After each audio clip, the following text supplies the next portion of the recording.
हाँ जी, good morning. मैंने अभी तक हमेशा अपने वीडियो में इस बात पे बहुत ज़्यादा ज़ोर दिया है कि इलेक्ट्रिकल ड्राइंग जानना बहुत ही इम्पोर्टेंट है और ये आपको बिल्कुल परफेक्ट काम करने के लिए एक बहुत हेल्प करती है। इनफैक्ट ड्राइंग देख के ही आप किसी भी पैनल में काम कर सकते हो। तो केवल ड्राइंग जान लेने से नहीं हो पाता। ड्राइंग के साथ साथ अगर हमें उस हार्डवेयर की जानकारी नहीं है, उस पैनल की जानकारी नहीं है कि कौन सा एमसीबी है, कौन सा सीटी है, उसका रेशियो क्या है, कॉन्टैक्टर कहाँ पे लगा है, ओवरलोड रिले कहाँ है, तब तक हमें उस ड्राइंग का कोई मतलब नहीं होता। क्योंकि जब तक हम प्रैक्टिकली उन चीज़ों को नहीं समझ जाते तब तक वो ड्राइंग हमारे किसी काम की नहीं है। तो जब भी आप ड्राइंग स्टडी करते हो तो हमेशा कोशिश करें कि उसका हार्डवेयर आपके पास हो। मेरे वीडियोस में हमेशा आपको ड्राइंग के साथ आपको हार्डवेयर साथ में मिलेंगे, एमसीसी के मॉड्यूल मिलेंगे और उसी तरह एमसीसी के बाद हम पीएमसीसी, पीसीसी, एचटी पैनल सारी चीज़ें हम वन बाय वन देखने की कोशिश करेंगे और चीज़ों को समझने का प्रयास करेंगे। इलेक्ट्रिकल ड्राइंग जानना बहुत ज़रूरी है क्योंकि इलेक्ट्रिकल जो सब्जेक्ट है वो अपने आप में थोड़ा रिस्की भी होता है। इसलिए हमें चाहिए कि हम इस चीज़ में बिल्कुल परफेक्टली काम कर सकें। तो आइए हम ड्राइंग को इस मॉड्यूल के साथ मिलाकर ड्राइंग को समझने का कोशिश करते हैं। और जिनके पास भी ड्राइंग नहीं है, मैं लिंक भी नीचे दे रहा हूँ, वो लिंक पे जाके उस ड्राइंग को आप डाउनलोड कर लें और सामने आप पहले ड्राइंग को रखें, उसके बाद इस वीडियो को फिर से देखें और मैच करें कि ये सारी चीज़ें उस ऑर्डर में है या नहीं। तो ड्राइंग मेरे सामने खुली पड़ी है, आप अपने सामने ड्राइंग को देखो। ड्राइंग के सबसे ऊपर आपको दिखेगा 415 वोल्ट 3 फेज 3 वायर 50 हर्ट्ज। अगर आपने अपने पास ड्राइंग रखी है तो आपको सबसे ऊपर की लाइन में दिख रही है 3 RYB। ये जो बस बार है वो ये है, इसके अंदर है। तो हमारा जो मॉड्यूल है वो इसके अंदर जाकर बस बार में कनेक्टेड है। उसके बाद RYB जिसमें 3 आपको एरो मार्क दिख रहे हैं वो हैं ये वायर्स हैं जिनको ड्राइंग में एरो मार्क देकर मेंशन किया गया है। उसके ठीक नीचे देखिए आपको F1, F2, F3 दिख रहा होगा। F1, F2, F3 हमारा ये फ्यूज है, यानी ये पूरा आइसोलेटर सेक्शन जो है इसको कहा गया है Q3। तो Q3 में आपको ड्राइंग में क्लियरली नज़र आ रही होगी F1, F2, F3। अच्छा, इस चीज़ पे आप गौर करें, पीछे 3 केबल RYB तो हैं, साथ ही साथ फ्यूज के साथ भी, फ्यूज के ऊपर भी आपको ये RYB 3 वायर नज़र आ रहे हैं, ये और ये। तो आप ड्राइंग में देखेंगे तो ड्राइंग में एक ठीक फ्यूज के साथ पैरेलल में कनेक्टेड है Q4, जो कि ये है। यहाँ पे आपको दिख भी रहा होगा ये Q4।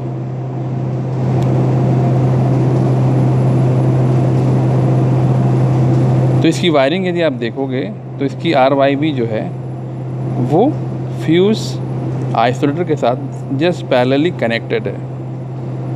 ये देखो आप, नीचे भी दिख रहा है आपको RYB। इवन टीवी नंबर भी आपको पूरे सारी चीज़ें आपको क्लियरली ड्राइंग में मेंशन की गई हैं। तो ये क्यों लगा है मैं पहले अपने वीडियोस में मैं बता चुका हूँ। उसके बाद आप ड्राइंग में नीचे देखो RYB तीनों फेज नीचे कॉन्टैक्टर तक आई हुई हैं।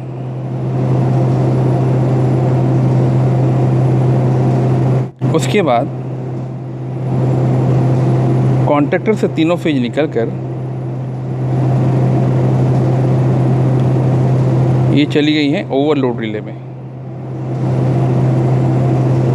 ये देखो आप, ओवरलोड रिले के बाद RYB तीनों ओवरलोड से नीचे जा रही हैं ये देखिए,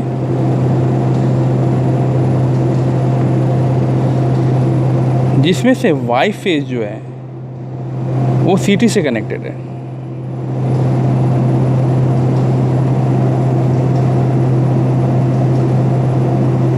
सीटी का रेशियो 50/1 एम्प्स है। सीटी यानी करंट ट्रांसफार्मर, क्योंकि 18 किलोवाट का ये मोटर काफ़ी हेवी करंट लेगा, तो हमारा जो मीटर है यहाँ पे वो मीटर उतना करंट को बर्दाश्त नहीं कर सकता, इसलिए उसके सेकेंडरी एंड से सिर्फ ओनली 1 एम्प्स मीटरिंग सर्किट के लिए यूज़ हो रहा है।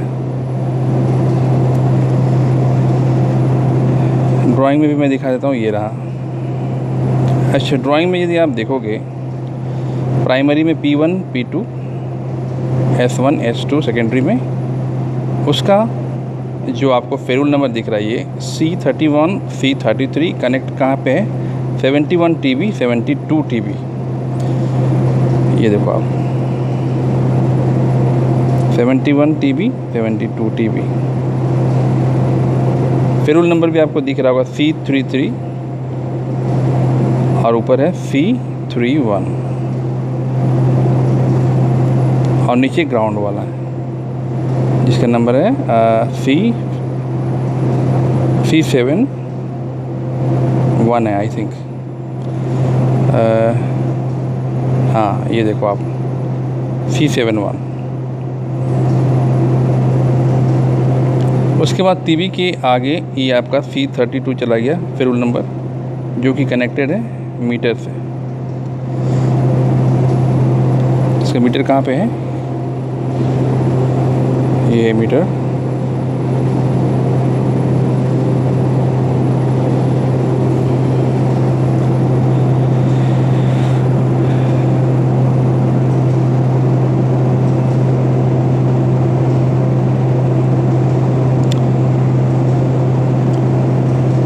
इस तरह ये ड्राइंग देखकर पूरे एमसीसी पैनल या किसी भी इलेक्ट्रिकल पैनल में हम काम कर सकते हैं। आइसोलेटर में देखते हैं पहले। आइसोलेटर के अंदर आपको 2 ऑक्सिलरी कॉन्टैक्ट भी दिख रहे हैं, 13 14 21 22, जिसमें 13 14 जो है Q3 का 13 14 एक ऑक्सिलरी कॉन्टैक्ट है जिसको कंट्रोल सर्किट में यूज़ किया गया है। वो कहाँ पे है, वो है यहाँ पे, ये देखो आप, लिखा है G5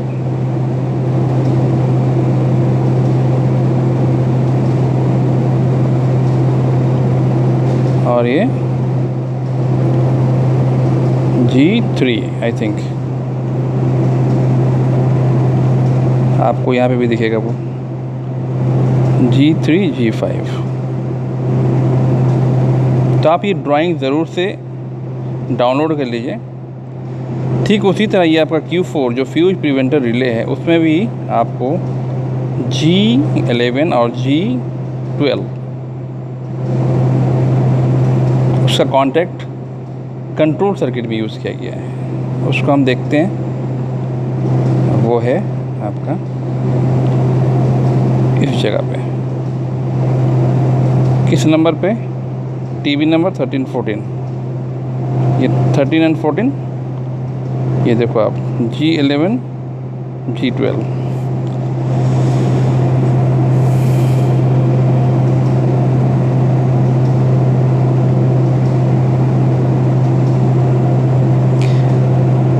उसके बाद ये तीनों फेज चली गई है मोटर को। तो मोटर तो मैं यहाँ नहीं दिखा सकता क्योंकि मोटर यहाँ पे नहीं है, लेकिन वो तीनों फेज यहाँ पे आपकी चली गई है। ये देखो आप, ये है आउटगोइंग। इस आउटगोइंग को यदि आप देखना चाहते हैं तो यहाँ देखना पड़ेगा, ये रहा RYB, और ये जो केबल गई है वो मोटर पे चली गई है।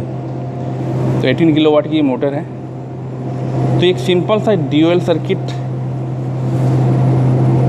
ये ड्यूअल सर्किट है 18 किलोवाट का। इसके बाद हम ड्यूअल सर्किट, फिर ब्रेकर के circuits, different type of breaker, HT panels, और बहुत सी तरह की ड्राइंग्स हैं। इन सारी चीज़ों पे आपका कमांड होना चाहिए, क्योंकि अल्टीमेटली जो आपका सबसे बेस्ट फ्रेंड बनने वाला है आपके इलेक्ट्रिकल इंजीनियरिंग के फील्ड में, वो ड्राइंग का ज्ञान ही होता है। ड्राइंग को समझने में काफ़ी वक्त लग जाता है, लेकिन अगर आप कोशिश करें और अगर आपको कोई सिखाने वाला मिल जाए तो आपको ड्राइंग बहुत अच्छे से क्लियर हो सकती है। और मैं एक्सपेक्ट करता हूँ कि मेरा ये वीडियो सीरीज़ आप लोगों के काम आएगा बहुत ज़्यादा। आज मैंने सिर्फ पावर ड्राइंग का ही आपको एक्सप्लेन किया है। कंट्रोल थोड़ा सा इससे ज़्यादा कॉम्प्लिकेटेड है, लेकिन वो भी आसानी से आपको समझ में आ जाएगा। यदि आपको ये समझ में आया तो वो भी समझ में आ जाएगा।